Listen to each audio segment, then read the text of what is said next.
Muy buenas tardes, queridos hermanos y amigos de este canal. Es un gusto para mí poder saludarles y estamos una vez más en un espacio de diálogo sabático con nuestro hermano Daniel Vera. Nuestro hermano Daniel Vera es un invitado muy especial. Él es chileno, es padre de 3 hijos, completó sus estudios de Derecho en la Universidad Santo Tomás en Santiago de Chile y cuenta además con estudios de Teología en la Universidad Adventista de Chile, con sede en Chillán. Es miembro regular de la Iglesia Adventista del distrito de Ñuñoa, donde también ha sido anciano. Colabora regularmente como líder de grupos pequeños en la promoción de los diversos temas que componen la verdad presente. Mi hermano Daniel, es un gusto para mí poder contar con su presencia el día de hoy aquí. Sea totalmente bienvenido. Y bueno, el día de hoy vamos a tratar un tema muy interesante, un tema que ha estado sonando mucho últimamente, especialmente a raíz de la última escuela sabática, ¿no?, que estudiamos acerca del libro de Hebreos y algunos conceptos interesantes que surgen así en el libro, ¿no?, en la escuela sabática. Eh, es así que el día de hoy vamos a tratar algunos conceptos básicos e importantes sobre la justificación por la fe, ya que nosotros, como pueblo adventista, como cristianos bíblicos que viven en los últimos tiempos, debemos tener muy claro este concepto. Debemos saber qué embarca, qué engloba, cuáles son sus connotaciones y por qué es tan importante para nosotros hoy en día. Así que el día de hoy hemos decidido con nuestro hermano Daniel aclarar algunos conceptos. Hermano Daniel, bienvenido. ¿Algunas palabras de apertura? Muchas gracias. Sí, bueno, primero que todo agradecer la invitación. Muchas gracias, querido hermano Alfonso. Gracias también a todos los que hacen posible este programa y por supuesto también a la gente que pueda estar participando, escuchando, al escuchar, digamos, esta conversación. Así que agradecido por eso. Amén. Entonces, mi hermano, miren, vamos a partir con el tema, ¿sí? Vamos a partir haciendo algunas preguntas interesantes, preguntas que a veces la gente se hace, ¿no? Por No se supuesto. suele comprender muy bien la situación de la justificación por la fe, el mensaje de 1888. Algunos hermanos ni siquiera saben qué pasó en 1888. Entonces, ese tipo de cosas básicas vamos a ir aclarando aquí y también algunas preguntas que a veces surgen. Y quisiera comenzar, ¿no?, preguntándole. ¿Por qué la justificación por la fe es central para la Iglesia Adventista del Séptimo Día? ¿Por qué es tan importante? Bueno, esa es una pregunta muy trascendente, querido Alfonso, porque el tema de la justificación por la fe nace precisamente en su importancia desde el origen de nuestra iglesia, desde el origen profético de nuestra iglesia. Dios vinculó en el fondo el mensaje de los 3 ángeles que nosotros reconocemos como el último llamado, ¿no es cierto?, el último mensaje que Dios le da a la humanidad y del cual ha hecho depositaria a la iglesia adventista del séptimo día. Vinculó este mensaje precisamente con la justificación por la fe. Si me permites compartir pantalla, me gustaría mostrar una cita que yo creo que es muy conocida en el mundo adventista. Sin embargo, es de una importancia trascendental, porque precisamente este tipo de citas son las que nosotros como adventistas deberíamos poder atesorar y guardarlas entre nuestras favoritas. Entre nuestras favoritas. Aquí entiendo que ya tengo el permiso. Sí, Voy a... compártanos nomás. Y mientras va Perfecto. compartiendo, sería bueno poner alguna definición sencilla de lo que es la justificación por la fe. No sé si está Sí, sí, aquí. sí. Indudablemente Excelente, sí. Sí. excelente. Vamos, Entonces, vamos vamos, a ir. hermano, ahí, díganos Perfecto. nomás. Perfecto. ¿Se aprecia en pantalla Sí, sí, sí, la muy cita? claro. Ah, ya. Perfecto. Bueno, esta cita aparecía en 1890. Dice lo siguiente, la hermana White dice: varios me han escrito preguntándome si el mensaje de la justificación por la fe es el mensaje del tercer ángel. Y he contestado: es el mensaje del tercer ángel en verdad. O sea, cuando nosotros miramos esta cita, es innegable la declaración inspirada, porque evidentemente nuestra hermana White fue una mensajera del Señor, una profetisa inspirada por Dios, fue llevada por el Señor a poder establecer esta relación que para nosotros debiera ser bastante categórica. Cuando una pequeña acotación, hay citas muy claras también, donde ella declara que al hablar del mensaje del tercer ángel están incluidos los mensajes del primero y segundo ángel. Por eso muchas veces nosotros vamos a encontrar citas donde ella se refiere al mensaje del tercer ángel o al mensaje de los tres ángeles. Y es exactamente lo mismo. Esto es para tener una pequeña acotación. Y este mensaje de los tres ángeles es el que nosotros encontramos registrado en el libro de Apocalipsis 14, ¿no es cierto? Donde aparecen estos tres mensajes angélicos que son la última amonestación al mundo, y la expresión del Evangelio eterno, lo que nosotros entendemos como la verdad presente para el tiempo del fin. Entonces, cuando nosotros hablamos de la Iglesia Adventista, primeramente aquí hay un tema que es muy importante y que nosotros como adventistas no podemos perder de vista. Los adventistas somos un pueblo especial. Tenemos una tarea especial en este mundo, una tarea que no le ha sido dada a ningún otro pueblo sobre la faz de la tierra para este tiempo, para este tiempo. El concepto de la verdad presente significa que Dios tiene un mensaje particular o especial con un énfasis en particular que entregar en cada momento, en cada etapa de la historia. Y esta verdad ha ido progresivamente aumentando en luz, ¿no es cierto?, hasta llegar hasta nuestros días. De manera que nosotros tenemos el privilegio de tener acceso ya a la luz en su revelación completa. Tenemos avances que vinieron en los periodos anteriores. Tenemos el aporte que significó la reforma, por ejemplo, la reforma protestante, y significó un avance indudablemente después de 100 siglos de oscuridad espiritual. Pero cuando llegamos al tiempo del fin, Dios ve la necesidad de levantar un pueblo. Y esto aparece, ¿no es cierto?, registrado en Apocalipsis 10, y luego, digamos, este pueblo, con la misión profética de restaurar las verdades, va desarrollando esta tarea y lo vemos luego en el mensaje de los tres ángeles de Apocalipsis 14. Por eso esa es la unión que podríamos decir escatológica que nosotros necesitamos primeramente tener presente. Ahora Y, bien, y mira que eso le da una relevancia a este pueblo. O sea, así es. nosotros como iglesia adventista debemos ser un pueblo relevante para los tiempos que estamos viviendo. O sea, es nuestra razón de existir. Es nuestra Si, razón de existir. Exactamente, tú lo has dicho. si no tenemos la verdad presente en todo nuestro sistema de creencias, en todo nuestro sistema de prácticas, simplemente no tenemos razón de ser. Si este Así pueblo es. fue levantado con el objetivo de predicar la verdad presente. ¿Por qué? Porque es una verdad urgente. Cristo está cercano a venir y tenemos que predicar esa verdad presente. Entonces, lo que me llama la atención es que dentro de la verdad presente, que es el mensaje de los tres ángeles, que bien has dicho, es una verdad acumulativa, cada mensaje se va sumando al anterior. Lo Exacto. que me llama la atención es que el núcleo de la verdad presente es el mensaje de la justificación por la fe. Y ahí Justamente, radica su exacto. importancia. Es de una importancia eh, ineludible. Por eso es muy importante cuando nosotros estudiamos el mensaje de los tres ángeles, no lo podemos hacer sino a la luz de esta declaración. Este es un tipo de declaración que nosotros podríamos considerar eh, articuladora, a nivel Cardinal, teológico, yo diría cardinal, claro, cardinal. exactamente, porque a nosotros nos permite, evidentemente, extraer mucha información del texto. Nosotros podemos ver el mensaje del primer ángel, ¿no es cierto?, que es muy claro y muy contundente. Habla de anunciar, ¿no es cierto?, que el juicio ha llegado y adorar a aquel que hizo el cielo, la tierra, el mar y la fuente de las aguas. Nosotros lo relacionamos eso con el reconocimiento de Dios como creador. Ahí hay una alusión perfecta al día sábado, ¿cierto?, como día de reposo, como señal entre Dios y su pueblo.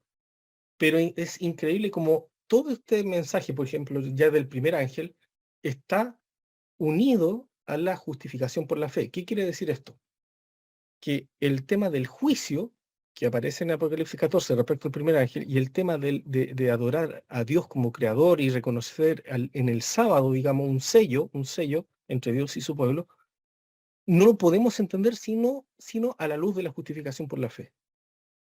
Esto es vital, porque nosotros muchas veces podemos ver que efectivamente el tema del juicio nos lleva al santuario, y tenemos una teología maravillosa del santuario, y tenemos una amplia defensa para demostrar que el sábado es el día verdadero, es el verdadero día del Señor.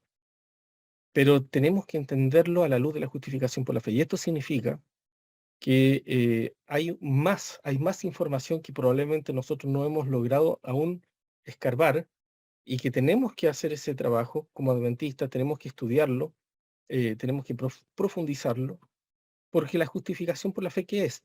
Bueno, la hermana White ya nos da una luz, una vislumbre, cuando habla del último mensaje. Y aquí nosotros vamos a ir viendo la forma como maravillosa, como la hermana White también fue inspirada por Dios para poder eh, llevarnos, eh, tanto teológica como espiritualmente, a este punto cardinal.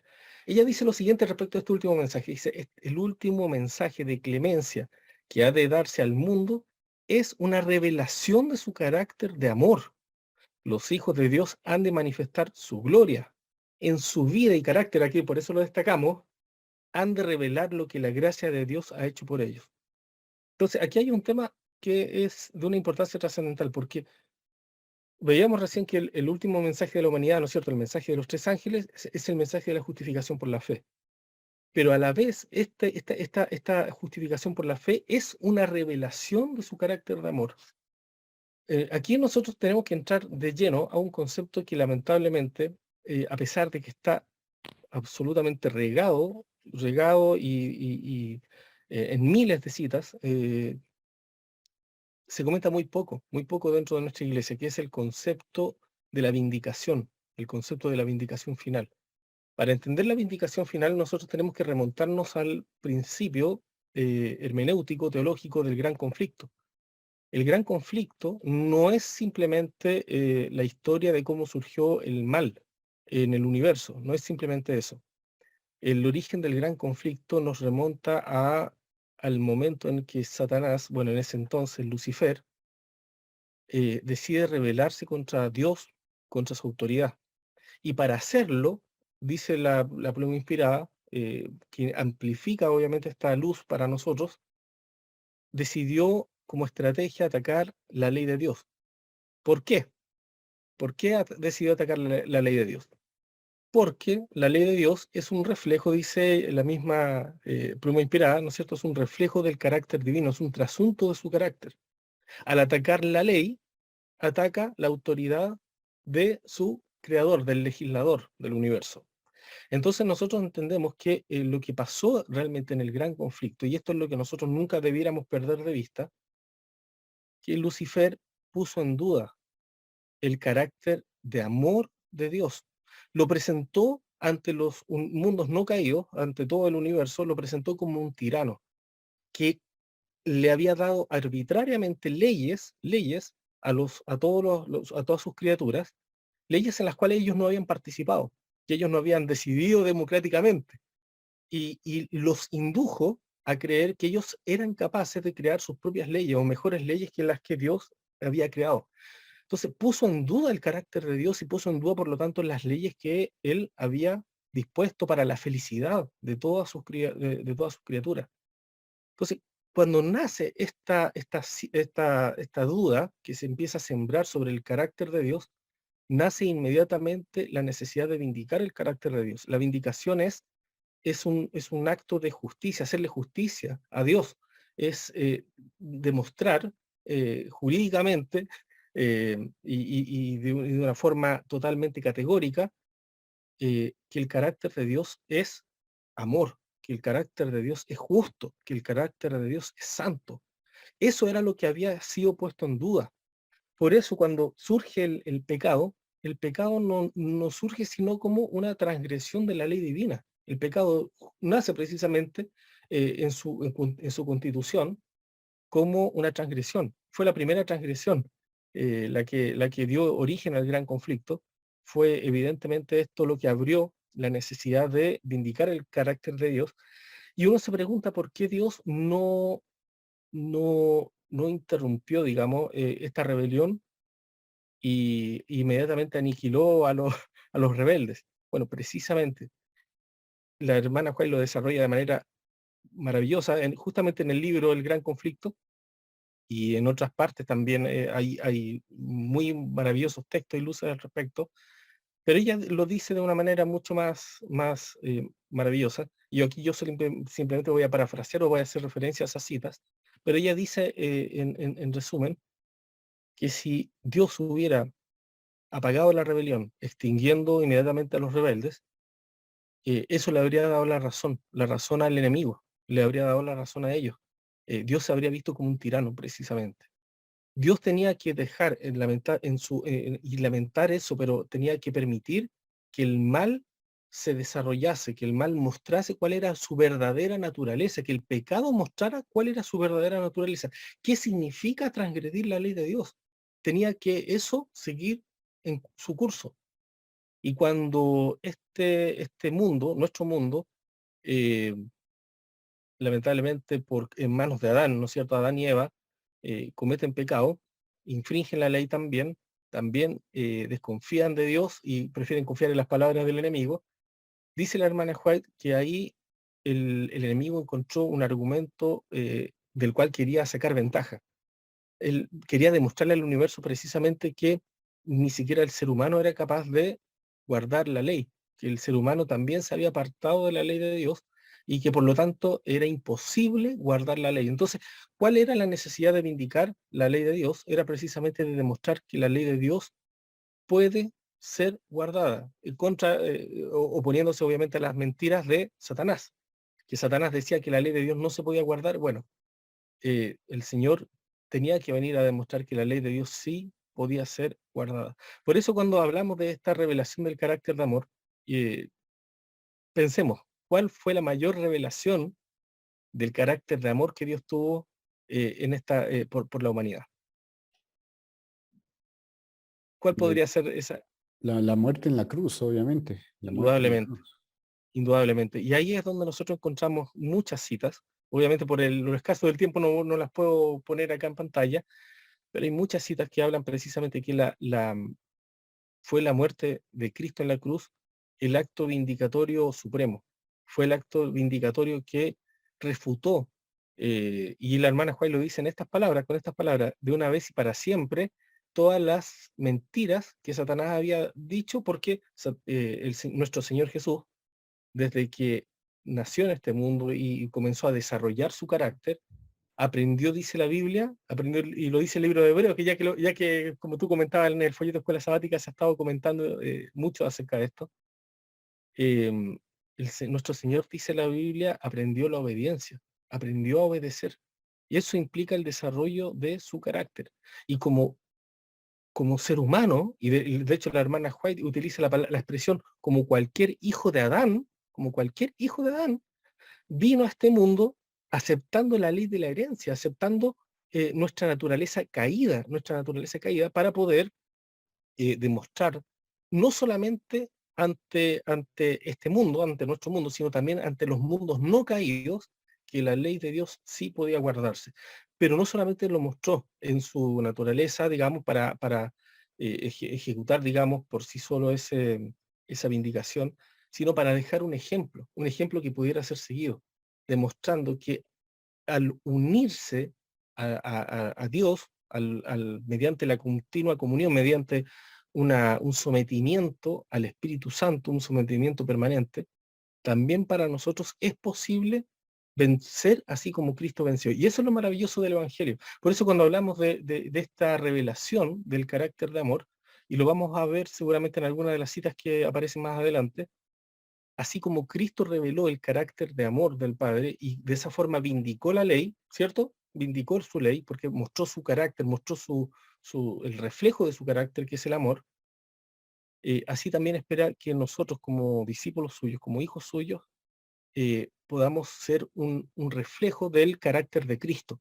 Que seamos cada vez más semejantes a Cristo para que el mundo conozca el carácter de Dios, y no solamente este mundo, sino que también los mundos no caídos vean que en nosotros nuestra naturaleza caída, así como la misma naturaleza que Cristo tomó, nosotros podemos efectivamente seguir el ejemplo que Cristo nos dejó. Entonces, aquí hay un concepto que la hermana White hace y que es fundamental. Y de aquí se desprende lo que se llama teológicamente el principio de colaboración. Mira, Cuando ella dice, sí, antes de adelante. que cites esto, no quería dejar pasar algo que mencionaste hace un momento que me pareció sumamente importante e interesante. Cuando nosotros estudiamos la Biblia, y el espíritu de profecía, ¿no? Complementariamente, las dos cosas ahí juntas, nos damos cuenta que gran parte del gran conflicto justamente gira en torno al carácter de Dios, ya la Así es, obediencia a la ley. Entonces, tú decías que Satanás cuestiona el carácter de Dios, cuestiona la capacidad de los seres creados para poder obedecer la ley, ¿sí? así es. Y llega al Edén, ¿no? Llega al Edén, tienta, hace caer al hombre y el hombre cae. Y eso parecería probar el punto de Satanás de que en efecto no se puede guardar la ley. Pero Así es. entonces viene Cristo y demuestra absolutamente todo lo contrario en esta misma carne de pecado, como el libro de Romanos lo dice, ¿no? Que Jesús viene en carne de pecado. Y en esta misma carne, Cristo vence el pecado.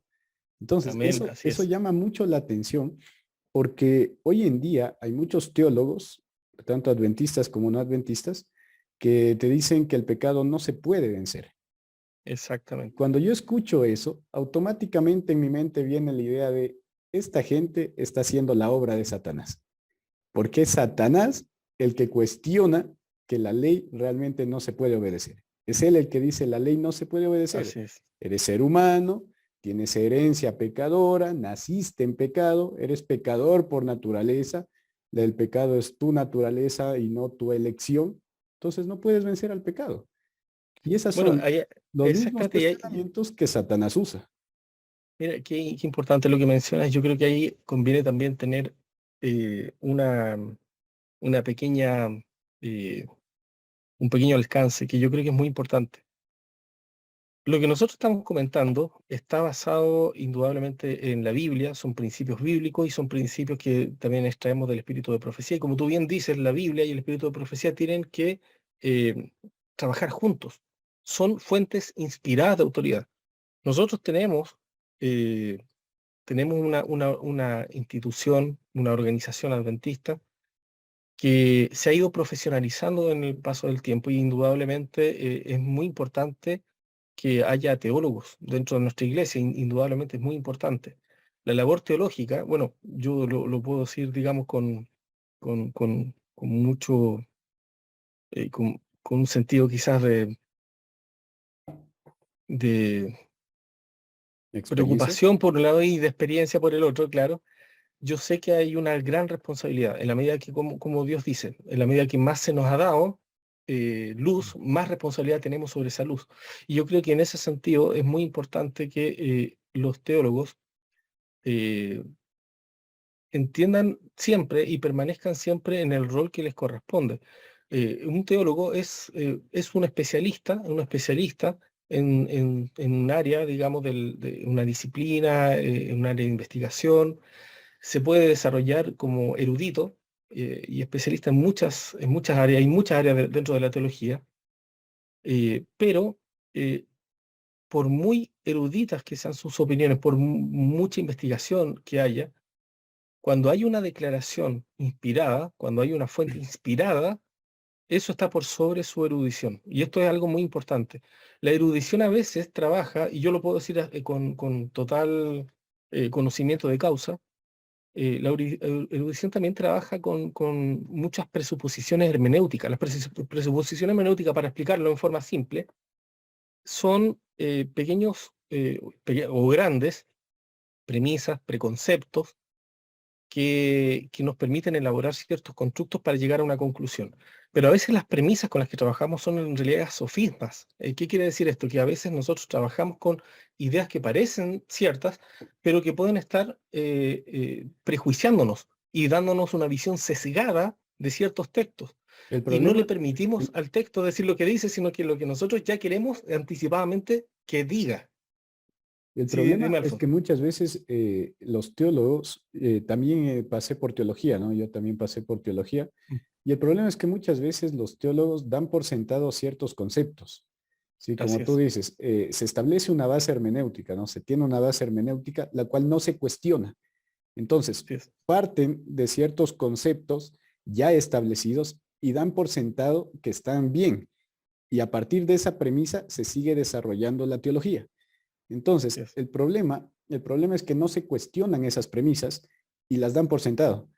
y no siempre esas premisas están en lo correcto. No siempre. No digo que todo el tiempo los teólogos se equivoquen o Exacto. sus investigaciones no valgan, no, sino que hay ciertos preconceptos que van a establecer una base errónea para el desarrollo de toda una doctrina o de todo un sistema teológico.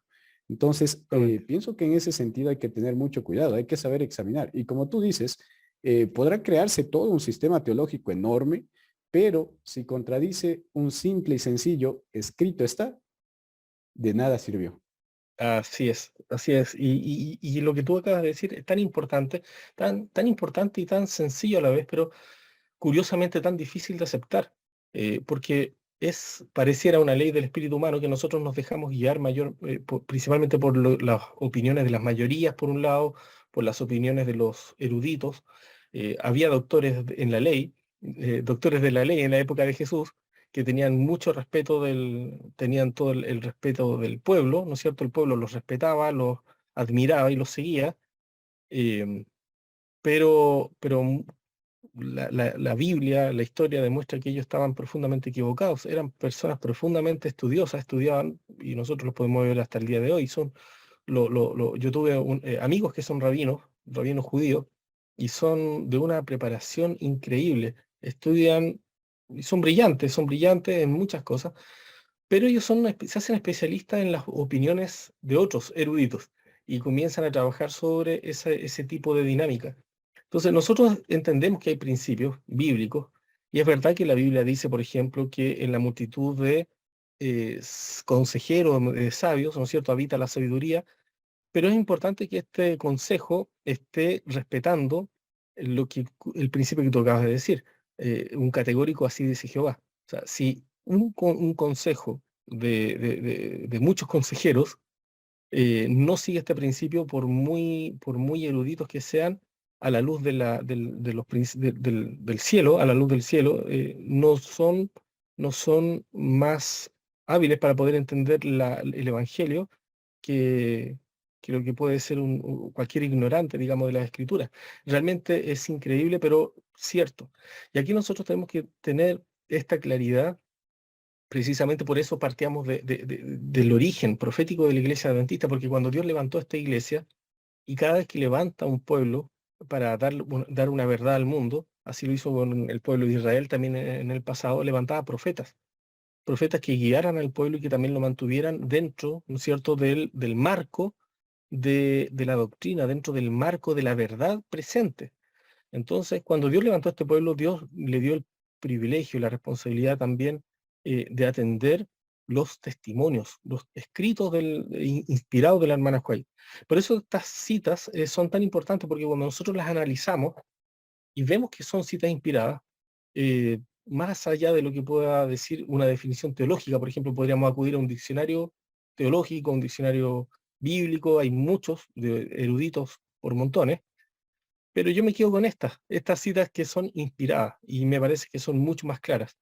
Cuando la hermana White define la justificación por la fe, miremos y veamos el detalle, porque realmente es impresionante. Dice, no podemos salvarnos a nosotros mismos, no podemos regenerarnos a nosotros mismos. ¿Qué es la justificación por la fe? Dice ella, es la obra de Dios que abate en el polvo la gloria del hombre y hace por el hombre lo que éste no puede hacer por sí mismo. Wow. Esto yo lo encuentro, no hay mejor definición, no hay mejor definición. Porque hoy en día se manejan muchas definiciones de justificación por la fe, y acabamos de ver que el mensaje de la justificación por la fe está unido, es el centro, como tú decías, es lo cardinal de nuestro mensaje para este mundo, para este tiempo. Y acá se nos define la justificación por la fe. Cuando hablamos de la obra de Dios que abate en el polvo, la gloria del hombre, y hace por el hombre lo que éste no puede hacer por sí mismo, estamos hablando de una obra que debe realizarse en cada, en cada corazón, en cada ser humano. Es ahí donde se está librando el gran conflicto hoy en día, en nuestro corazón. No es una batalla que simplemente se libró entre Cristo y Satanás, digamos, en forma, podríamos decir, eh, unilateral, perdón, bilateral entre ellos, entre dos partes, sino es un conflicto que se libra en el corazón de cada ser humano. Lo que Cristo hizo en la cruz fue necesario porque era lo que habilita el plan de redención. Sin la cruz, nosotros no tendríamos posibilidad alguna de ser salvos. Es el fundamento de nuestra salvación.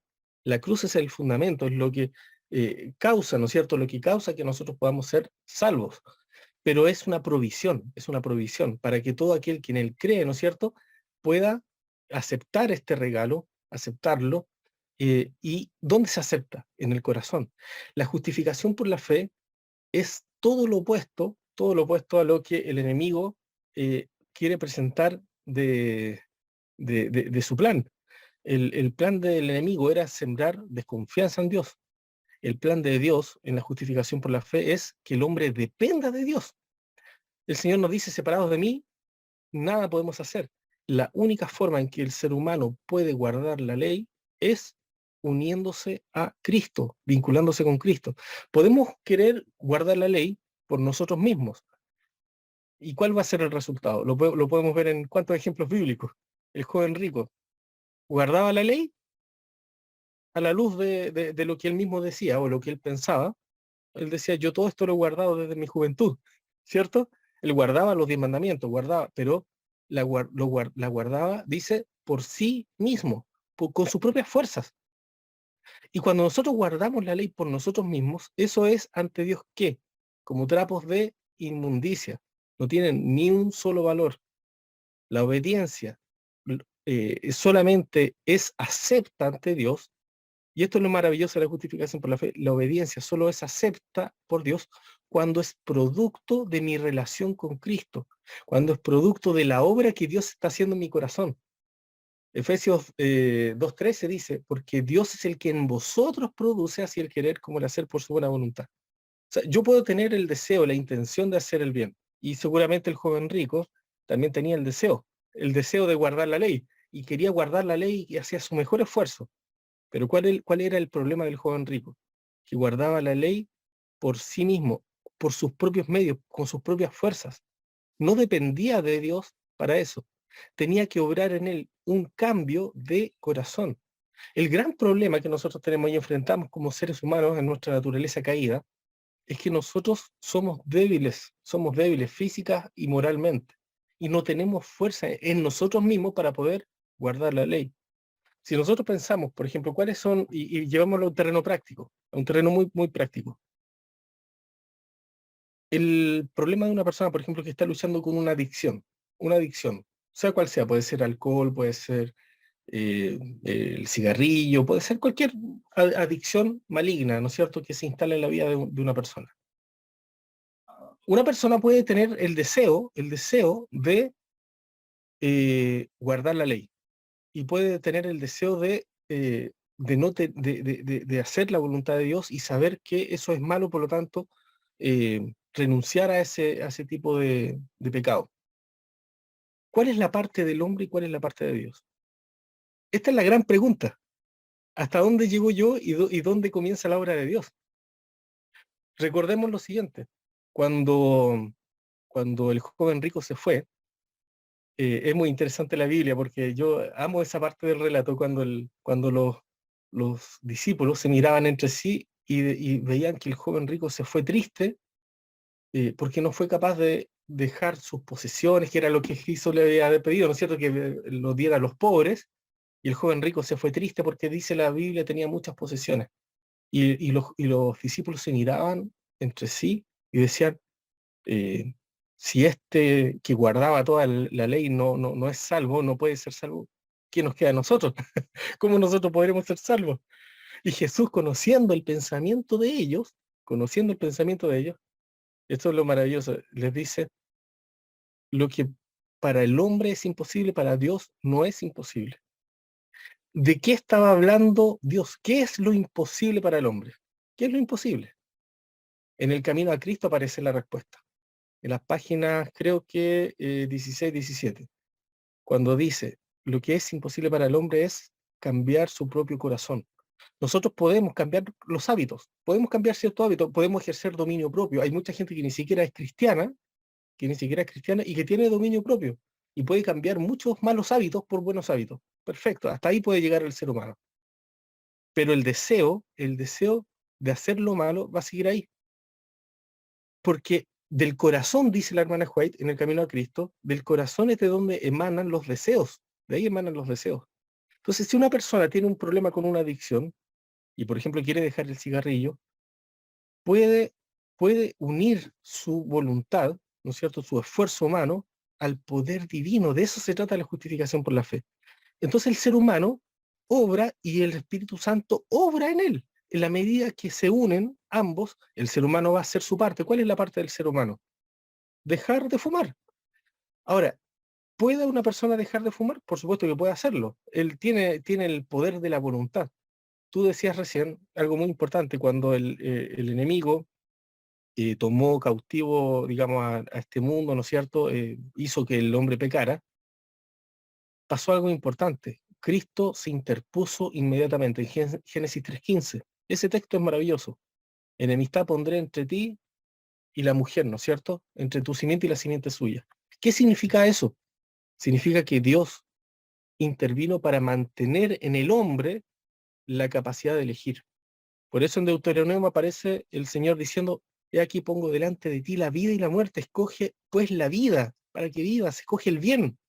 O sea, esta libre elección es el gran don que Dios nos ha dado a nosotros como seres humanos para que lo podamos usar para el bien. Podemos escoger la vida o la muerte. Por eso la Biblia dice: el alma que pecare, esa morirá. Nosotros tenemos la capacidad de escoger. ¿Y cuál ha sido la estrategia del enemigo? La estrategia del enemigo ha sido: tú no tienes capacidad de elección. Tú naciste condicionado a pecar. Tú desde que naces ya eres pecador y vas a seguir siendo pecador y vas a morir como pecador y no tienes fuerza ni capacidad para poder salvarte a ti mismo. Él toma, es increíble cómo funciona la mentira, toma parte de la verdad, pero parte y la mezcla con mentira. Porque el enemigo parte diciendo: no podemos salvarnos a nosotros mismos. ¿Qué dice esta cita que teníamos en pantalla? Dice lo mismo, ¿no es cierto? El enemigo dice: no podemos salvarnos a nosotros mismos, pero se queda ahí. El enemigo se queda hasta ahí y quiere que nosotros nos quedemos hasta ahí y nosotros nos convenzamos de que ahí terminó nuestra historia. Nosotros no podemos salvarnos a nosotros mismos. No tenemos posibilidad alguna. Pero Dios dice: pero ojo, lo que es imposible para ti no es imposible para mí. Si tú quieres vencer y quieres ser salvo, hay una forma. Si tu corazón no está conforme a mi corazón, yo tengo el poder de poner en ti un nuevo corazón. Y no es eso lo que dice el nuevo pacto, no se trata de eso realmente, el pacto eterno, el pacto que Dios quiere hacer con la humanidad, cuando dice: pondré mi ley en tu corazón y sobre su mente las escribiré.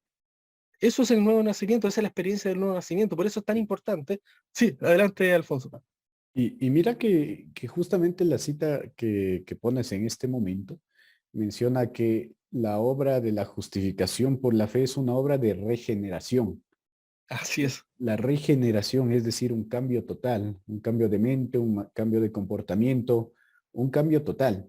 Y, y bueno, hay una definición que, si no estoy mal, es de Andreasen. Andreasen dice que la gracia de Cristo no solamente me perdona, sino también me santifica. Mira, tú has tocado un punto clave y crucial, y justamente ese ha sido el gran punto en discordia dentro de la cristiandad, para con nosotros, con los adventistas. ¿Por qué? Porque justamente el tema es que el enemigo se ha encargado de difundir un concepto erróneo de justificación por la fe, y un concepto que nace, de hecho, por un concepto erróneo de pecado. Cuando el enemigo plantea la idea de que nosotros somos pecadores por naturaleza y que no podemos guardar la ley, no podemos dejar de pecar, lo que él está planteando en el fondo es eh, que la única forma, por lo tanto, por la cual nosotros podemos ser justificados, es por una justificación legal o forense, que es lo mismo. La palabra forense tiene que ver con lo jurídico, con lo jurídico. Y, y ahí, bueno, vamos a entrar de hecho en ese punto, vamos a retomarlo en unos minutos, pero para completar y redondear un poco esta idea, nosotros vemos que efectivamente, y lo que tú decías, la regeneración va junto con la justificación. Es parte integral de la salvación. Y así lo entendía la hermana White, así lo transmitió en su escrito inspirado, y así por supuesto también lo expresó Andreasen, como tú bien dices. Entonces, aquí nosotros vemos que efectivamente la obra de la justificación por la fe habla de esta unión.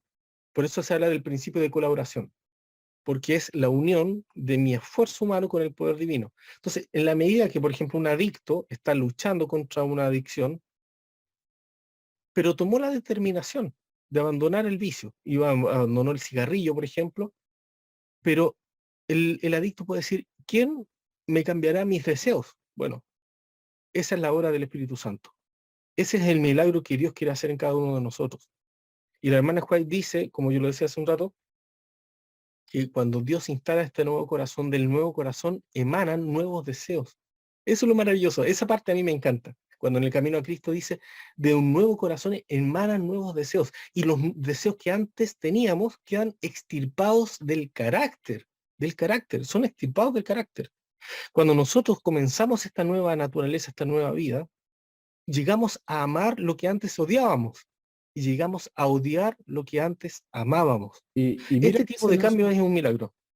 ese no es un concepto adventista, ¿no? No es un concepto de Elena de White, por decirlo de alguna manera, porque he visto gente que menciona eso, ¿no? Ese es un concepto de Elena de White, pero es un Claro, concepto 100% bíblico. Recuerda así es, que Pablo dice en Romanos 12:2, él menciona, ¿no? Transformados mediante la regeneración de vuestra mente. así Y es. entonces, el corazón, la mente, es transformado y es cambiado por Cristo. Y Es decir cambiado lo por Cristo. contrario es decirle mentiroso a Dios. ¿Por qué? Porque Dios dijo claramente, ¿no? Todo lo puedo en Cristo que me fortalece. Y cuando dice todo, es todo. El negar que nuestro corazón puede ser transformado de un corazón pecador a uno que deje de pecar es negar el poder de Dios. Porque si Por decimos que supuesto. Dios es todopoderoso, pero al mismo tiempo estamos diciendo, no, no puede quitarme el pecado, no podemos dejar de pecar, no podemos vencer el pecado, vamos a estar pecando hasta que Cristo venga, porque el pecado es una condición, Claro, entonces estamos negando al Dios todopoderoso. Y quiero dejar así eso es. bien claro para las personas que están viendo este video. Totalmente. No pensemos que el pecado es una condición, el pecado es una elección y eso debemos Siempre. tenerlo clarísimo. Y sabes que, mira, hay varias formas de demostrar esto en realidad. Primeramente, bueno, si tenemos claro el gran conflicto y por eso entendemos qué es el gran conflicto y entendemos el principio de colaboración que estamos estudiando ahora, y si respetamos realmente al espíritu de profecía como deberíamos, como adventistas, no deberíamos dudar de las citas categóricas que, por ejemplo, el espíritu de profecía hace de la definición de pecado. Cuando dice que la única definición de pecado es 1 Juan 3:4, es transgresión de la ley, no es otra cosa. Algunos han dicho, no, pero pecado son nuestras acciones, son nuestros pensamientos, son es nuestra conducta. Bueno, todo es una transgresión. O sea, si nosotros pensamos, los malos pensamientos son elecciones que nosotros tenemos. Cuando dice la Biblia, deje el inicuo sus malos pensamientos. No me podría decir eso la Biblia si no me diera al mismo tiempo Dios la capacidad de elegir, porque me está diciendo, deje el inicuo sus malos pensamientos. Si los puedo dejar, es porque hay una elección de por medio. Entonces, evidentemente, puede ser súper obvio, puede sonar obvio, pero a veces lo obvio resulta increíblemente dejado de lado. La conducta, también, los pensamientos, todo puede ser objeto o susceptible de una transgresión de la ley. La transgresión de la ley, en el fondo, es una elección que se da precisamente en el ámbito espiritual, en el ámbito del carácter. Por eso es tan importante entender, y eso va a dar seguramente para otro tema, que no es el tema de hoy, pero sí se relaciona con el tema de hoy, que tiene que ver con entender nuestra antropología, entender en qué consiste la naturaleza caída del ser humano. Porque nosotros evidentemente tenemos una naturaleza caída, pero esta naturaleza caída no es, no está condicionada a pecar. ¿Por qué? Porque si nosotros dijéramos estamos condicionados a pecar, el pecado es un estado, es un estado de nuestra propia naturaleza, en primer lugar, le daremos la razón al enemigo de que no se puede guardar la ley, no podemos dejar de pecar. Nosotros seríamos pecadores por naturaleza y el enemigo tendría razón en eso. En segundo lugar, tendríamos una excusa para el pecado. Y la hermana Juárez dice que no hay excusa para el pecado, y realmente no lo dice solamente la hermana Juárez. Como tú bien dices, estos son principios básicos. Si no somos, si no tenemos, si estamos excusados para pecar, entonces, ¿quién es el responsable porque pequemos? Finalmente trasladamos el centro de nuestra responsabilidad a Dios mismo. Dios nos hizo o permitió que naciéramos así. El determinismo es precisamente una negación del libre albedrío. O sea, si yo estoy determinado a pecar, entonces yo estoy negando que tengo libre albedrío, capacidad de elección. Entonces es un absurdo que incluso ni siquiera desde el ámbito teológico, sino desde el ámbito de la lógica, no tiene ningún sentido. El pecado original, o la idea de que nosotros nacemos pecadores, somos por naturaleza pecadores, lamentablemente lleva a muchos errores teológicos, y todos los errores van a redundar en una mala comprensión de la justificación por la fe. Entonces, Y aquí mira, hay un... ¿Sí? y mira que tú acabas de mencionar el pecado original. Ese es un concepto muy católico. Sí, ese es un Bueno, concepto demasiado católico que de alguna manera se ha ido transformando, se ha ido transmutando y ha entrado al protestantismo. Y finalmente ingresa al adventismo, ¿no? En la década de los 50 seguramente todo eso también lo tienes mira, claro. Y sí, es sí, sí, llamativo, sí, ¿no? Porque exacto. siempre hablamos en contra del vino de Babilonia, pero lamentablemente muchos de nosotros hemos bebido de ese vino de Babilonia, que dice que vamos a Sí, estar pecando hasta que Cristo venga y que el pecado es una condición. Entonces, mucho cuidado con eso, ¿no? Porque es parte del vino de Babilonia. bueno, ahí hay todo un tema, porque precisamente nosotros podemos rastrear históricamente el concepto del pecado original. Bueno, y el pecado original, indudablemente, como lo conciben los católicos, tiene un enfoque bien particular, pero la esencia del pecado original es la idea de que nosotros heredamos la culpa de Adán, y una especie de determinismo al pecado. Estamos condicionados a seguir pecando, y el pecado se entremezcla con nuestra naturaleza de tal forma que nosotros somos ontológicamente pecadores. O sea, esa es la esencia del pecado original. Ahora bien, la noción católica es verdad que tiene sus particularidades que no tiene el protestantismo, pero en esencia tienen un cordón umbilical que los une, y efectivamente y termina siendo el mismo vino de Babilonia. Entonces, es un tema que evidentemente poco se explora, porque el pecado original nace, o se sistematiza de una forma más eh, desarrollada con Agustín de Hipona, del siglo cuarto, quinto después de Cristo. Él fue el que le da forma realmente al concepto de pecado original, y es curioso que él trabajó el concepto de pecado original a partir no de una exégesis correctamente hecha en la Biblia, sino a través de su propia experiencia. Sus experiencias de fracasos frente a la vida licenciosa que él llevaba, los llevaron a concluir que era imposible para el hombre dejar de pecar. Él era un depravado, o sea, digámoslo en términos coloquiales. Agustín de Hipona era un real depravado. Hay muchas biografías de su vida, de su historia, y era un degenerado que en realidad practicaba todos los tipos de ilícitos que podemos imaginar. Y él Mira, justificaba justamente eso. y si no estoy mal, ¿no? No, sí, sí, estoy seguro. Agustín de Hipona basa gran parte de su teología en el platonismo. Era directamente eso, sí, sí, sí. Él tomó el platonismo, y por lo mismo, el pecado original tiene su raíz en el concepto platónico de la inmortalidad del alma, del dualismo, la Ujú. predestinación. Toma todos estos elementos Y mira, y los une. ¿por qué digo eso? Porque como tú mencionaste al principio, Agustín no desarrolla el dogma del pecado original a partir de un estudio profundo de las escrituras. Él no lo Exacto, hace por el estudio de las escrituras, él lo hace basado en filosofía griega. ¿Sí? así es. Entonces, no podemos decir, este concepto tiene orígenes o podemos rastrearlo, ¿no? En la Biblia. No, porque es Agustín el que lo empieza a desarrollar y lo hace a partir de esta filosofía platónica. Entonces, es un concepto Indudablemente, sí. bastante peligroso. Y como tú dices, se ha ido adaptando, ¿no? El protestantismo no enseña todo lo que abarca la doctrina católica en este sentido, en este aspecto, pero aún así podemos rastrear sus orígenes acá. Y es Exacto. peligroso, es sumamente peligroso, creo yo. Absolutamente, y sobre todo pensando que los mismos reformadores, ya en la época de Lutero, Calvino, Hus, Wesley, todos, si bien hicieron grandes avances en el terreno de la comprensión del Evangelio y de la justificación por la fe, sin embargo no abandonaron el concepto de pecado original.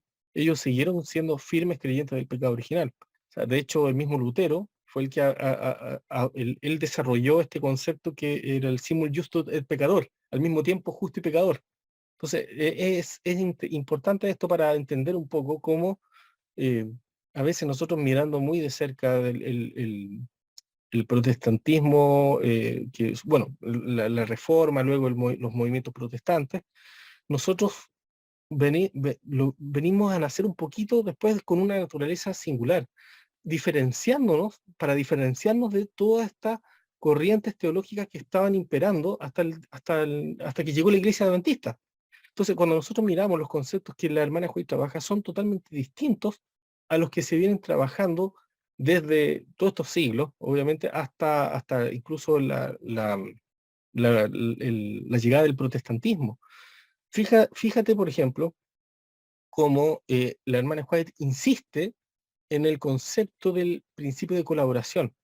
Eh, aquí, esta es una de las citas que yo considero también clave. O sea, esta cita uno debería tener, pero a mano siempre, siempre, porque es un poco larga, pero es vital. Dice, Cristo vino para darle al hombre vigor moral, para elevarlo, ennoblecerlo y fortalecerlo, capacitándolo para ser participante de la naturaleza divina. Ese es el principio de colaboración. Fíjate que nos capacita, Dios nos capacita, no viene simplemente a ser nuestro sustituto, como dicen algunos, en la cruz, que es lo que nosotros creemos, pero también muchos dicen que también fue el sustituto en la obediencia que se requiere del hombre. O sea, Él obedeció para que yo no tuviera que obedecer. Si así fuera, Dios no tendría que fortalecerme y capacitarme. Dios me dice a mí que yo tengo que pelear también la batalla de la fe. Dios me da la armadura del cristiano para que yo pelee las batallas. Evidentemente, cada componente de esa armadura proviene de Cristo. Es Cristo, estoy armado con Cristo. Es una unión entre el ser humano y Cristo, indudablemente. Yo no puedo pelear con mis propias fuerzas. Pero acá lo que él me dice justamente es justamente este principio tan vital.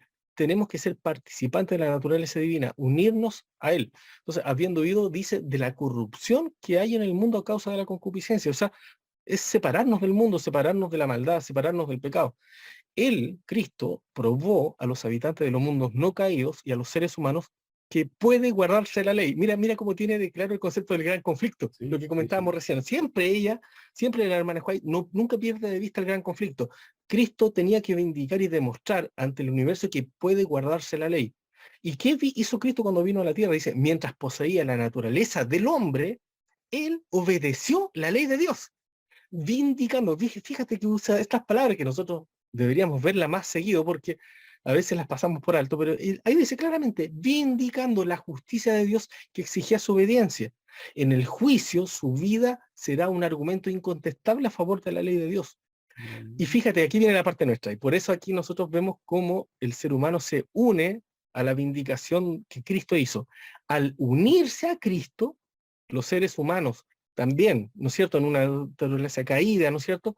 Y los pecadores, aquí deberíamos agregar lo que la hermana Juay dijo muchas veces, porque aquí ella lo está dando por entendido, ¿no es cierto?, pecadores arrepentidos, pueden conformar sus vidas a los preceptos divinos. ¿Qué quiere decir eso? Que nosotros, así como Cristo guardó la ley, demostró la ley, la vindicó el carácter de Dios, nosotros también lo podemos hacer. Y finalmente dice, guardando los mandamientos de Dios, llegan a ser colaboradores de aquel que vino al mundo para representar al Padre, guardando todos sus mandamientos. Fíjate cómo el concepto de la vindicación es tan claro. Es increíble. Y aquí es donde se ve, Cristo guardó la ley como ejemplo para nosotros y al unirnos a Cristo nosotros podemos también guardar la ley y participar de la misma refutación que Satanás, que hay que hacer a Satanás. Mira, y a estas alturas yo quisiera hacerte una pregunta bastante directa, ¿no? Que yo estoy seguro que mucha gente al ver todo esto se la hace, ¿no? Eh, ¿Es posible, se puede, sí, y quiero una respuesta bien directa, ¿se puede dejar de pecar aquí y ahora? Amén. Amén. Mira, la respuesta bíblica, y esto es lo importante, está en 1 Juan 3:6. Primera de Juan 3:6 es uno de los tantos versículos que nosotros podemos encontrar. Porque cuando nosotros leemos 1 Juan 3:6, encontramos este tipo de declaraciones que a veces pasamos por alto o que miramos de forma superficial. 1 Juan 3:6 dice, el que permanece en él no peca. No dice otra cosa, dice el que permanece en él. Entonces, ¿nosotros tenemos la posibilidad de permanecer en Cristo? Amén. ¿Qué pasa si dejamos de permanecer en él? Nuestros pasos se van a conducir directo al pecado. ¿Tenemos la posibilidad de permanecer en Cristo? Amén. Esa es una posibilidad, es una promesa. Y esa promesa nosotros la tenemos que creer. Es increíble que el apóstol Juan, en 1 Juan 3, trabaja con los mismos conceptos que trabajó en el Evangelio. En el Evangelio, en Juan capítulo 15, dice, los primeros versículos nosotros lo conocemos muy bien, ¿cierto? Que así, que Él es la vid y nosotros somos los pámpanos. Y así como los pámpanos no pueden sobrevivir, ¿no es cierto?, por sí solos, por sí mismos, nosotros no podemos proveer buenos frutos si no estamos unidos, injertados en la vid, porque separados de Él, nada podemos hacer. Entonces, el concepto de las buenas obras, y esto es un tema muy importante, un concepto, un pequeño detallito que a veces conviene también tener presente. En la Biblia, siempre las buenas obras son las que provienen de la vid, de Cristo. Cristo es la vid, ¿no es cierto? Las buenas obras son las que provienen de Cristo. Cuando nosotros decimos, nosotros podemos, nuestras buenas obras no nos salvan, es un error, un error.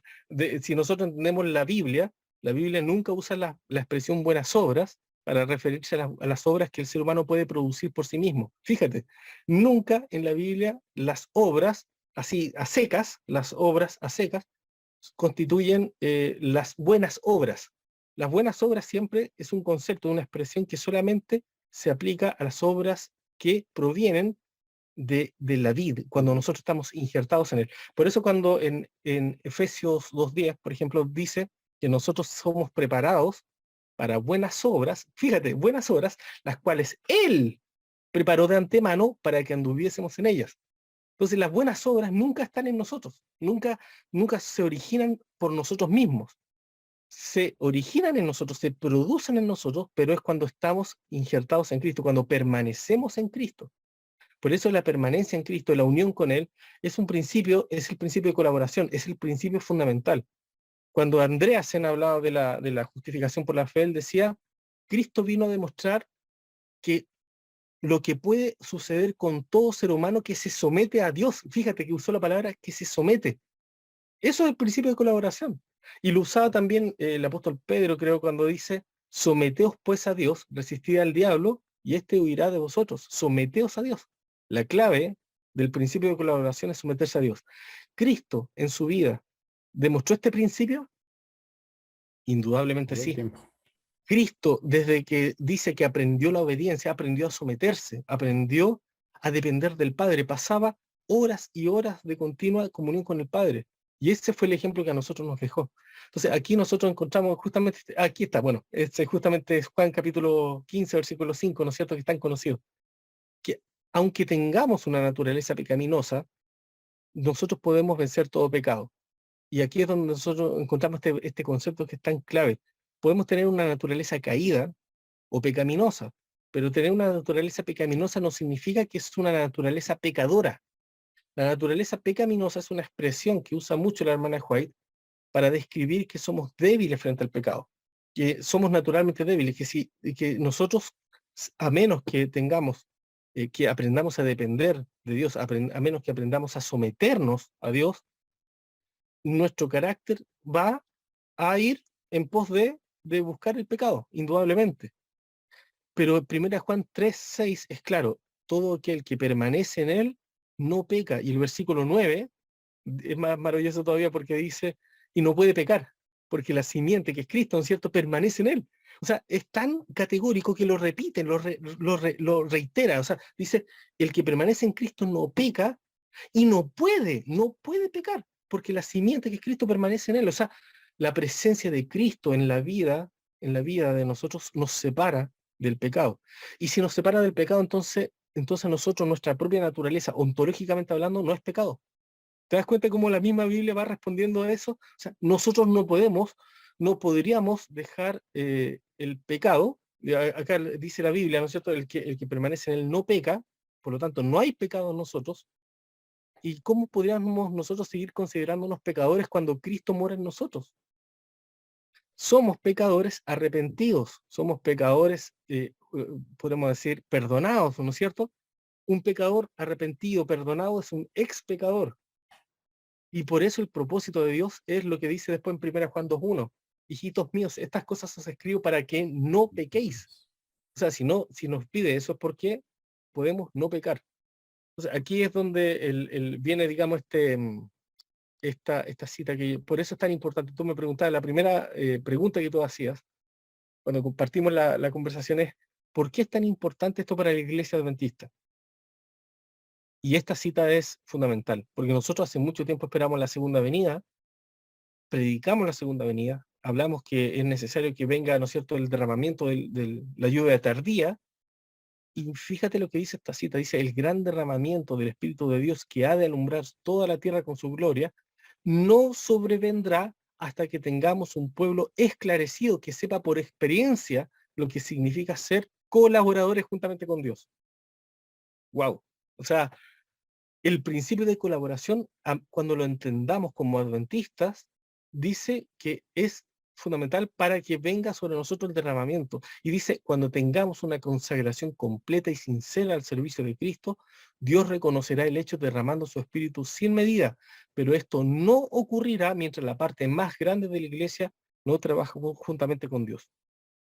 O sea, esta cita yo creo que también es de las citas que a nosotros nos debiera hacer despertar como pueblo, despertar como adventistas, porque aquí está dándonos justamente en el centro. Hemos definido lo que es la justificación por la fe, hemos entendido el concepto de la vindicación, hemos hablado del principio de colaboración y acá nos dice que a menos que entendamos este principio, Dios no derramará su Santo Espíritu. Entonces, muchos están dentro del pueblo adventista hablando, enseñando un evangelio diferente, un evangelio que habla de un evangelio que quita el concepto de la vindicación, por ejemplo. Quita el concepto del pecado como transgresión de la ley. Hay otros que están quitando el concepto, el principio de colaboración. Fíjate, es muy importante lo que estamos diciendo. La Sí, mira, justificación tiene mira que que tener estos elementos. nada más hace muy poco tiempo un hermano mencionaba esto, ¿no? Que bueno, si nosotros producimos buenas obras o si nosotros vamos a Cristo o si nosotros hacemos cualquier cosa buena, por decirlo de alguna manera, todo eso es producido directamente por Dios, ¿no? O sea, somos como títeres en las manos de Dios, sin Claro. voluntad. Y al que Dios escogió, pues, ese se salvó, y al que no, no. En una especie de predestinación, ¿no? Justamente eso Entonces, sería justamente una forma de predestinación. Sería una forma de calvinismo también. Bueno, exacto. hay mucho de eso. Y lamentablemente, como tú bien decías, como adventistas no hemos estado exentos a que el enemigo introduzca sus conceptos errados.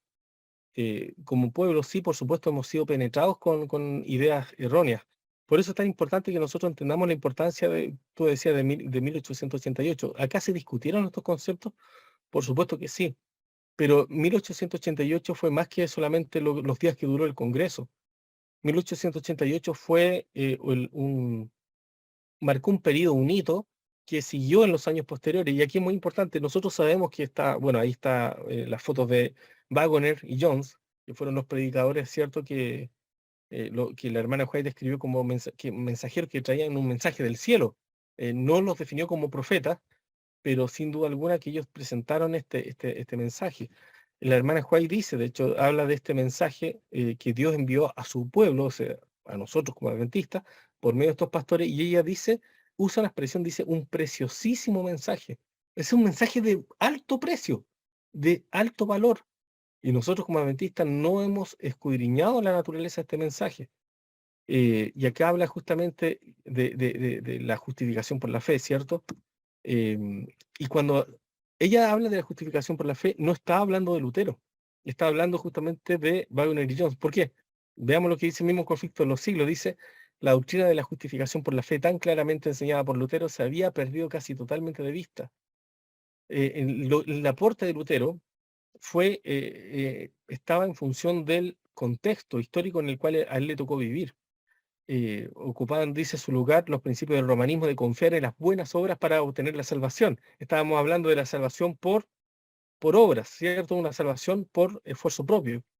Whitefield y Wesley y miembros de la iglesia establecida buscaban con sinceridad el favor de Dios que, según se les había enseñado, se conseguía por medio de una vida virtuosa y por la observancia de los ritos religiosos. Pero fíjate, como dice acá, la reforma, sin embargo, dice, no terminó con Lutero, como algunos suponen. Debe continuar hasta el fin de la historia del mundo. El reformador tenía una gran obra que hacer al reflejar sobre los demás la luz que Dios le había permitido que resplandeciera sobre él, pero no recibió toda la luz que se debía dar al mundo. Esta cita es vital, porque nosotros entendemos entonces que la luz que recibió Lutero no era la luz completa, sino era una luz que se debía dar en los tiempos finales de la historia de este mundo. Dice, dice, cuando leemos a Lutero y Knox y otros notables reformadores, dice, deseamos saber qué fuentes fueron hechos fuertes, ¿no es cierto? Eran grandes hombres, pero no eran intachables, dice acá la cita, eran hombres falibles, cometieron grandes errores. Debiéramos procurar imitar sus virtudes, pero no debiéramos hacerlos nuestro dechado. Fíjate cómo, qué interesante cómo el hermano White ya va poniendo los hitos. Y Wagoner, aquí vemos cuál es el pensamiento, y este es el pensamiento que nosotros vemos refrendado y endosado o apoyado por Elena de White. Fíjate cómo define la justificación por la fe. Cuando Cristo nos cubre con el manto de su propia justicia, no provee una cubierta para el pecado, sino que quita el pecado. Este es el mensaje, ¿te das cuenta? Que en esta parte Wagner lo tenía muy claro. Y eso muestra que el perdón de los pecados es más que una simple forma, más que una simple consigna en los libros de registro del cielo, al efecto de que el pecado sea cancelado. El perdón de los pecados es una realidad, es algo tangible, algo que afecta vitalmente al individuo. O sea, no es solamente un acto jurídico, como muchos enseñan hoy en día. Realmente lo absuelve de culpabilidad, y si es absuelto de culpa es justificado, es hecho justo, no solamente es declarado justo, sino hecho justo. Ciertamente ha experimentado un cambio radical. Es en verdad otra persona. Y la hermana White, mira cómo lo dice ahora en sus propias palabras. El perdón de Dios no es solamente un acto judicial por el cual libra de la condenación, no es solo el perdón del pecado, es también una redención del pecado, es la efusión del amor redentor que transforma el corazón. La religión de Cristo significa más que el perdón del pecado, significa la extirpación de nuestros pecados y el henchimiento del vacío con las gracias del Espíritu Santo. Cuando Cristo reina en el alma, hay pureza, hay libertad del pecado. Por eso lo que decíamos, 1 Juan 3:6, es tan claro y evidente. Cuando Cristo reina en el corazón, no hay posibilidad alguna que el pecado entre, porque Cristo y el pecado no tienen posibilidad alguna de coexistencia. Y fíjate que primera Juan, ya que habíamos visto Juan, lo que decía, lo tenía muy claro ya desde el capítulo 1. Si confesamos nuestros pecados, Él, ¿no es cierto? Cristo es fiel y justo para perdonar nuestros pecados. Aquí está hablando de la parte legal, la justificación, y limpiarnos de toda maldad. La limpieza es la santificación, la regeneración. Nos perdona y nos limpia, y no de algunos pecados, dice de toda maldad. Entonces, ¿cómo nosotros podríamos sostener que cuando Cristo nos perdona, seguimos siendo pecadores? Bíblicamente no tiene tampoco ningún asidero. Y con esta cita concluyo, digamos, y redondeo ya el tema, porque esta cita también es fundamental, es vital y es crucial para entender la justificación por la fe. Como estamos viendo acá, hemos visto las grandes pinceladas, pero hemos visto los grandes conceptos que engloba la justificación por la fe. Y esta cita es vital, esta no puede faltar. La justicia exterior da testimonio de la justicia interior. El que es justo por dentro no muestra un corazón duro ni falta de compasión, sino que día tras día crece a la imagen de Cristo y progresa de fuerza en fuerza. Aquel a quien la verdad santifica tendrá dominio de sí mismo y seguirá en las pisadas de Cristo hasta que la gracia dé lugar a la gloria. La justicia por la cual somos justificados es imputada. La justicia por la cual somos santificados es impartida. La primera es nuestro derecho al cielo, la segunda nuestra idoneidad para el cielo. Mira, lo importante de esta cita para hacer un pequeño bosquejo, ojalá se pueda entender. la cita parte hablando de la justicia exterior que da testimonio de la justicia interior. Y luego en la parte final dice que la justicia por la cual somos justificados es imputada y la justicia por la cual somos santificados es impartida. Nosotros generalmente vemos una distinción en el mundo cristiano entre justificación y santificación, ¿no es cierto? Y vemos que son cosas como aparentemente diferentes, pero acá lo que dice la hermana Juez es que las dos cosas están íntimamente unidas. No existe la una sin la otra. En el mundo cristiano, católico protestante, normalmente se coloca la justificación simplemente como una sola cosa que ocurre en un momento, un acto declarativo, una imputación legal. Y después de eso viene la vida cristiana, de ahí viene la madurez, la santificación, pero si yo peco, según el mundo cristiano, protestante, católico, pero sobre todo protestante, el protestantismo, yo no pierdo la condición de justo. Simplemente estoy santificándome y bueno, y en mi santificación algunas veces eh, yerro, caigo y otras veces estoy de acuerdo a la voluntad de Dios. Pero Dios dice que eso no funciona así. Dios dice acá que la justicia exterior, es decir, la justicia imputada, la justicia legal, lo que me da mi derecho al cielo, no es posible a menos que la justicia interior esté obrando en mi corazón. Si yo no he entregado completamente mi corazón, no existe ninguna justicia imputada, no existe ninguna justificación legal. La justificación legal solo es posible cuando opera en el corazón, en el contexto de la experiencia del corazón, de la experiencia de la regeneración. No hay ninguna posibilidad de justificación legal o forense fuera de la experiencia de la conversión, fuera de la experiencia del nuevo nacimiento. Por eso, cuando encontramos que hay voces dentro incluso del adventismo, que están enseñando que nosotros podemos recibir una justicia legal por anticipado, o una justicia legal separada de la experiencia de la regeneración, separada de la experiencia de la conversión. Esta cita que tenemos en pantalla destruye completamente ese concepto, completamente. Porque nosotros tenemos solamente derecho al cielo cuando tenemos la idoneidad.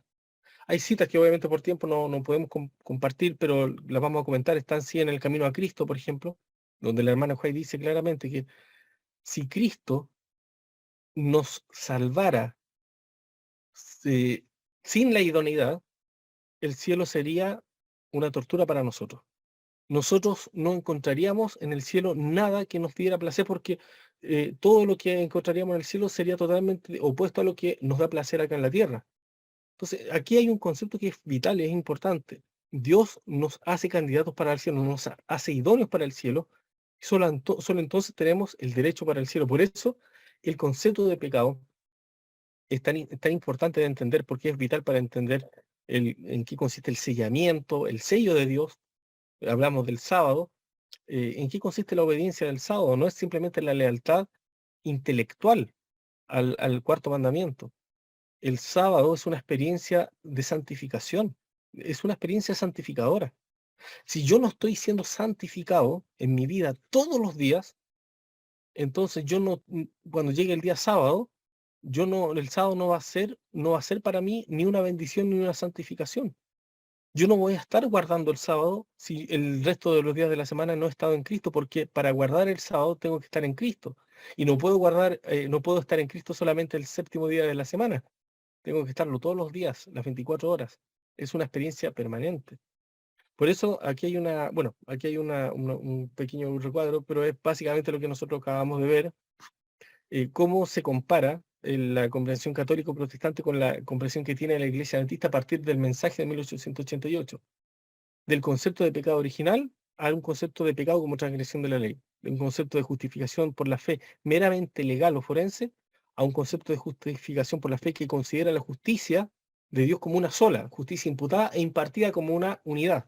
No existe El una Espíritu Santo. dicotomía, no existe una Exactamente, dicotomía. exactamente. Y si Dios me perdona, me justifica, está implícito que también debe santificarme. Debemos entender eso, ¿no? O Indudablemente. sea, no son separables, ¿sí? Vienen en un Para solo nada. combo, ¿sí? Es el Y combo justo, completo. Y eso es y, salvación genuina. Si no existe el combo completo, no hay salvación genuina. Es simplemente un autoengaño.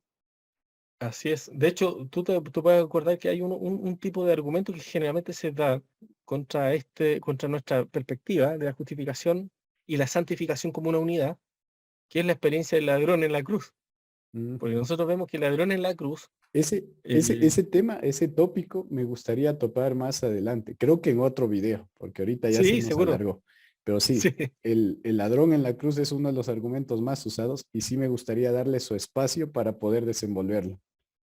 sí, indudablemente. Bueno, voy a cortar mientras tanto la presentación, pero sí, solamente una pequeña respuesta, simplemente para no dejar ahí en el aire, digamos, Sí, sí, en una el- síntesis corta sí sería bueno. una síntesis corta. Pero el, el- veíamos recién que para que se pueda producir la justificación es necesaria la entrega completa del corazón, así lo dice la hermana Juez, la entrega completa del corazón. Eso es lo único que se necesita para que seamos justificados y santificados. La santificación indudablemente es un proceso que nos va a ayudar a ir perfeccionándonos toda la vida. Por eso habla de la perfección como un recorrido, como un camino. Pero nosotros podemos estar en Cristo y ser perfectos y ser considerados perfectos, santos, justos a los ojos de Él en la medida que estamos en Él, porque las obras se van a ir desarrollando y perfeccionando en la medida que estamos en Él. En ese sentido, si lo único que Dios requiere de nosotros es la entrega total, podríamos dudar que el ladrón en la cruz tuvo una entrega total. Yo no lo dudo. Cristo lo vio. Cristo vio que era todo lo que requería de él. Y aunque su experiencia de santificación haya sido breve, porque estaba a punto de morir, indudablemente lo que Dios requería de él es lo mismo que requiere de nosotros, cada día y todos los días, la entrega total de nuestro corazón. Entonces, la experiencia de la justificación y la santificación indudablemente siempre corren juntas. Siempre es importante verlas juntas y verlas como una unidad. Hay muchos casos y muchas cosas más que, bueno, obviamente en alguna otra oportunidad vamos a poder desarrollar, pero lo que era importante hoy me parecía era compartir un poco la perspectiva adventista y sentar algunos conceptos que son vitales, que hoy en día dentro del adventismo son necesarios. Hay un sector de pastor y teólogos que está, gracias a Dios, defendiendo muy apropiadamente los conceptos correctos, pero indudablemente que esto es una tarea que tenemos que ir, en la que tenemos que ir participando todos los miembros de iglesia. Es un mensaje que lamentablemente no se entiende muy bien y yo creo que hay muchos hermanos adventistas que de buena fe probablemente le están haciendo mala campaña y lo tildan de un mensaje que enseña perfeccionismo, que enseña salvación por obras. Nosotros ya hemos dejado claro, digamos, los conceptos que estamos trabajando están muy lejos de ser salvación por obras, muy lejos de perfeccionismo. Nosotros no creemos que en la perfección de la carne, creemos en la perfección del carácter. Eso es lo que Dios nos ha prometido. La hermana White tiene una cita muy clara donde ella dice que Dios no nos ha prometido la perfección de la carne. Mientras estemos en este mundo, hasta que Él venga, vamos a tener un cuerpo corrupto, ¿no es cierto? Susceptible de enfermedades, susceptible de muerte, y por supuesto necesitamos depender en todo momento del Espíritu Santo. Nunca va a existir la posibilidad de que podamos llegar a acumular santificación o santidad al punto que nosotros ya no pequemos aunque queramos. No, nosotros nunca vamos a poder en realidad confiar en nosotros mismos. Solamente podemos depender y confiar en Dios. Por eso la Biblia dice, el que persevere hasta el fin, ese será salvo. Ocupaos, dice en otra parte, de vuestra salvación con temor y temblor. Siempre las citas hablan de un estado de permanencia, de velad y orad, para que no entréis en tentación. O sea, la invitación que el Espíritu Santo y Dios, ¿no es cierto?, el Espíritu Santo nos hace es a la de permanecer en Él, buscarlo a Él permanentemente, que como la única forma para que nosotros podamos estar en pie como uno de los 144.000, ser parte de esta última generación que va a predicar este mensaje y que evidentemente se va a presentar delante de Dios sin mancha, y no por mérito propio, en los méritos de Cristo, indudablemente. Es la obra de Cristo en el corazón. Finalmente, solamente para terminar con este texto, Apocalipsis 3:20, ¿qué es la invitación que nos hace a nosotros, a la iglesia adventista? A muchos laodicenses que están ahí tibios, durmiendo. De hecho, en el versículo 19 parte diciendo, sé pues celoso y arrepiéntete. El arrepentimiento es una obra del Espíritu Santo. Y luego el versículo 20 dice, he aquí yo estoy a la puerta y llamo. Si alguno oye mi voz y abre la puerta, entraré a él y cenaré con él y él conmigo. Esa es la mejor descripción que podemos encontrar en la Biblia de la santificación. No hay mejor texto que nos pueda hablar de lo que significa realmente la obra que Dios desea hacer en el corazón de cada uno de nosotros. Amén. Y excelente, me parece una excelente cita para cerrar esta transmisión del día de hoy. Eh, Miren que, que teníamos planeado abordar 9 preguntas y hemos abordado una sola, porque este es un tema sumamente extenso y que debe ser analizado y explicado de manera detallada. Eh, Creo que ha quedado bien claro, ¿no? Y yo lo resumiría simplemente así. Mientras permanezcamos en Cristo, todos aquellos que hemos aceptado a Cristo como Señor y Salvador, mientras permanecemos en Él, de verdad permanecemos en Él, ¿no? Y no solo de apariencias, no solo lo exterior, sino de verdad permanecemos en Él, automáticamente vamos a dejar de pecar. Pero si dejamos de permanecer en Cristo, automáticamente vamos a volver al pecado. Es, Entonces, debemos entender eso, ¿no? Aquí no estamos enseñando salvación por obras, perfeccionismo, ni nada de eso, ¿no? Simplemente que aquel cristiano que ha sido salvado por su Señor quiere hacer la voluntad del Señor. Y así es. automáticamente Cristo produce el querer como el hacer. Nada más ni nada menos que eso. Entonces, queridos Amén. hermanos y amigos, agradezco mucho por haberse conectado a esta transmisión, a este mensaje. Creo que ha sido bastante claro. Hemos sentado algunas bases importantes sobre la justificación por la fe. Hemos topado tópicos interesantes, ¿no? Hemos abierto ahí el mensaje de 1888, un poco de la teología de la última generación, inclusive ahí hablamos al final. Y quisiéramos abordar cada uno de estos temas. Definitivamente, hermano Daniel, tenemos que seguir con estos temas. Está usted Amén. invitado para poder seguir tratando sobre estos temas. Nos quedó algo bastante abierto que me encantaría tratar, que es lo de 1888. ¿Qué pasó exactamente en el Congreso de Minneapolis? ¿Qué connotaciones tiene? ¿Qué importancia tiene para nosotros hoy? Si alguno de ustedes se ha preguntado eso alguna vez y si no, han escuchado acerca de este año, de este evento de 1888, están invitados a un próximo video, una próxima transmisión con nuestro hermano Daniel. Y usted ya, desde ya le anticipo, ¿no? Vamos a hablar en el siguiente tema sobre 1888 específicamente, todo lo que rodeó esta fecha y por qué es tan importante. Así que no se pierdan el siguiente video y agradecer a mi hermano Daniel Amén. por su buena disposición, por estar aquí presente. Gracias, hermano. Un gusto tenerla aquí. Y pues Amén. con todos será hasta la próxima ocasión. Que Dios les bendiga y muchas gracias por su atención.